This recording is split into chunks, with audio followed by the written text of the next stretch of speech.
For the view from the European Parliament on all these various issues. Coming up, we'll be joined by MEP Botenga, a Belgian politician and member of the European Parliament for the Left Group. He's known for his work on energy policy, social justice and international affairs. He's also been a very vocal critic of EU economic and foreign policy positions. Good morning, MEP Botenga. Good morning. Great to have you with us. Thanks for joining us. Here. First, what is the view from the Parliament on this temporary truce between the Americans, the Israelis and the Iranians? Well, from the Parliament, I'm not sure. I mean, we haven't had a session right now. What I think, first of all, is that we should celebrate this. I mean, this means there's no more, for the moment at least, if it holds, innocent Iranians are going to be bombed, no more schools. No more factories, no more hospitals, because this is what's been going on. And I think the position of the EU on this has been horrible. I mean, we've had speeches by Ursula von der Leyen, by Kaja Kallas, basically ignoring the fact that the United States and Israel illegally attacked Iran. So this was amazing. Like, they've been speaking about Iran attacking its neighbors rather than Iran being a victim. So we've mixed this up. So if this ceasefire holds, and I really hope so, it'll be very, very positive for, of course, in the first place, Iranians. But there is a caveat. The Israelis have said that they welcome the ceasefire, but it does not include Lebanon. That's concerning. Well, it is very concerning. I mean, we've seen that Israel has not respected, I mean, like the United States really in this war, any rules on international law, on human rights.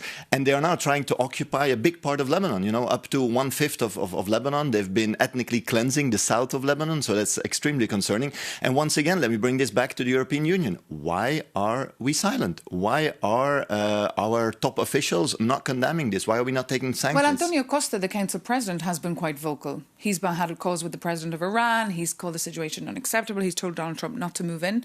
But of course, we've seen Ursula von der Leyen very quiet. Well, yeah, but I mean, even Antonio Costa, when you see basically their statements, all of them, and there's been, I mean, they've got the same notes, I'm guessing. When Antonio Costa, the Council President, calls the Iranian president, he basically blames Iran for the war. While, you know, it's very clear when Russia attacks Ukraine, the aggressor is Russia. When the United States and Israel attack Iran, the aggressors are the United States and Israel.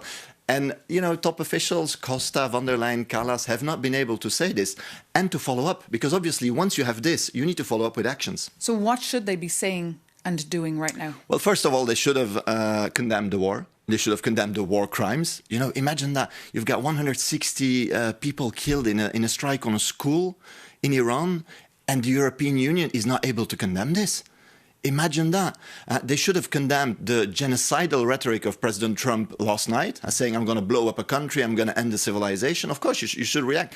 And they should have favored diplomacy. Because what have we seen? We have seen that China and Pakistan have basically taken diplomacy in their hands, have said, we're going to, you know, bring about this ceasefire by putting Iran and the United States around the table. So this is incredible. The European Union has done nothing, no diplomatic efforts whatsoever for a crisis that not only is violating human rights, is violating international law, but it was also violating our interests. You know, people see the gas prices going up and they see that their European leaders are basically, you know, on a Easter holiday. Well, Kaja Kallas, I understand, is in Saudi Arabia today. But just the Hungarian elections are coming up this weekend. How do you feel about J.D. Vance's trip this week to Budapest and also blaming Brussels bureaucrats? Well, it's not a surprise. You know, it's in the national security strategy of the United States that was published a few months ago, where they openly say we're going to intervene in Europe, supporting so-called patriotic forces, so influencing basically the elections inside. You know, it's direct interference. Something the United States have been doing in many countries. You know, they've been doing this in Africa and Latin America, and they're now doing it openly as well in Europe. So I'm not surprised. I'm of course very concerned. I'm also very concerned that when we speak about, also in the Parliament, but also with the Commission, about foreign interference, it's often about Russia, it's often about other countries, but it's very rarely about the United States. Well, this interference is now open, it's brazen, it's you know, unapologetic. So I think we need to take this seriously, and we need to be saying, guys, these United States, they are not an ally. Okay, MEP Botenga, MEP there from the Left. Thank you so much for joining us here this morning on Europe Today.